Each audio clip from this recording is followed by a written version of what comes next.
In this guide, I will be showing you guys how to fix the account has been taken over or email is taken issue on Spotify. Let's get started. First, launch your Spotify app or navigate to the website. Then click on Login. Now, go ahead and type in your email address and click on Continue. Click on the option Login without your password. If you receive a password reset email, follow the link immediately and create a strong new password to secure your account. Next, check your email inbox for any messages from Spotify about suspicious logins, password changes, or email changes. If your email address was changed by someone else, use the recovery link provided in Spotify's security email to restore your account access. You should also log out of all devices from your Spotify account settings to remove unauthorized access.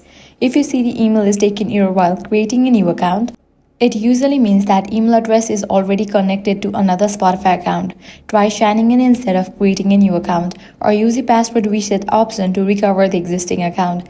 You can also try logging in using Google, Facebook, or Apple ID because your account may already be linked through one of those methods. And that's it. This way you can easily fix this issue. If this guide helped you out, do not forget to like, share, and subscribe.